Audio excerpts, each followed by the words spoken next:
I know one of the things that you do, and you lay this out in the book, is you divide these foods into kind of 3 buckets, like the green light, the yellow light, and the red light. And for foods that are in this green light category, it's like eat as much as you want. There's like just eat until you literally can't eat anymore. Absolutely. Yeah. And because they're so full of water and fiber, it's difficult to eat too much of them. And in the green light category, we have specifically listed the carbohydrate-rich foods first. Fruits, starchy vegetables, intact whole grains, legumes, and then intact whole grains. So you have those 4 categories listed first because we want you to emphasize them. And I know people, they're scared. They're absolutely scared in the beginning. And part of the book, I think, is understanding the science and what's actually happening, in that for people living with prediabetes, type 2 diabetes, the high blood glucose reading is a symptom of insulin resistance. Don't get too lost in worrying about higher readings in the beginning. And we go through a lot of tips and nuances that you can apply to really handle that depending on how insulin resistant you are. So there are certain foods you can add lots more starchy or non-starchy vegetables, lots more greens. You add foods like that to any given meal, you're going to slow down the rate of glucose absorption. And that's going to help you avoid spikes. So there's lots of tweaks we can make. Small amount, even walking after a meal can make a big difference. Just walking in general, any time of day, is a huge, huge difference for people living with all forms of diabetes. So the foods that find themselves in the green light category are fruits, starchy vegetables, legumes, intact whole grains, and then non-starchy vegetables, leafy greens, herbs and spices, and mushrooms. Yellow light are things like nuts and seeds, avocados, things that are higher in fat. Yes. So these are healthy plant foods. They're whole plant foods. They're nutrient dense, but you're exactly right. They're a little bit higher in fat, actually a lot higher in fat. And you can easily eat way too much of them, which is not going to help your insulin sensitivity and definitely not going to help weight loss as well, which a lot of people are looking for who are living with insulin resistance. Now, we also have higher processed foods in that category. So brown rice pasta, Ezekiel bread, foods like that.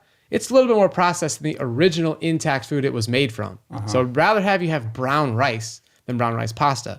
But still, it's in the yellow light category and it can be part of your diet. Right. And red light. Red light is basically everything else, right? It's basically everything else. You have animal products in there, oils in there because it's a highly processed food. You've taken virtually all the vitamins, all the minerals, all the antioxidants, all the carbohydrate, all the protein. You've stripped it out. You have basically nothing but fat left.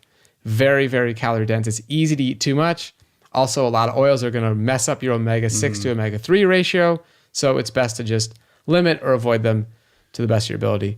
And then we also have processed foods. I mean, the basics. But I think it's worth pointing out, there's a lot of vegan processed foods coming out now. Now more than ever. They're not health foods. Yeah. So if you want to enjoy them for other reasons, go ahead. But if you're trying to reverse insulin resistance, it's not going to help you.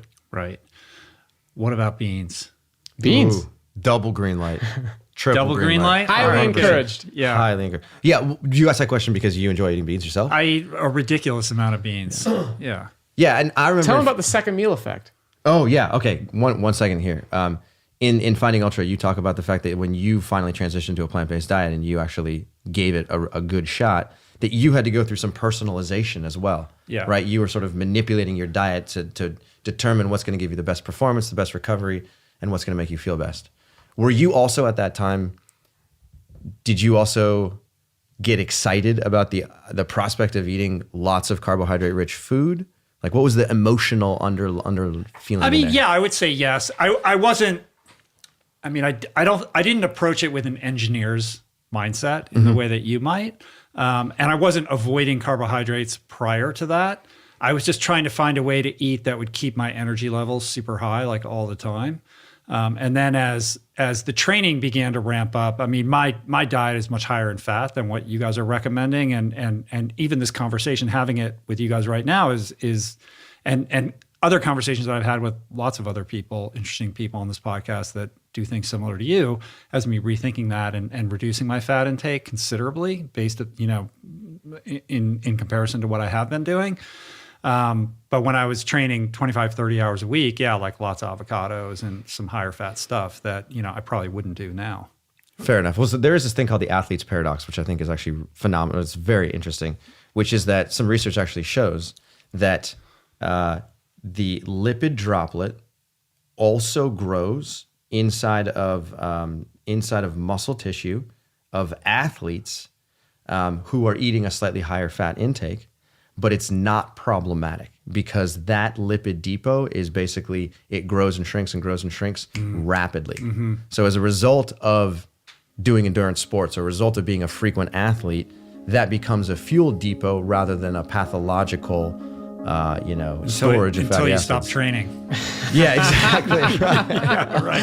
And then you got a problem. That's good.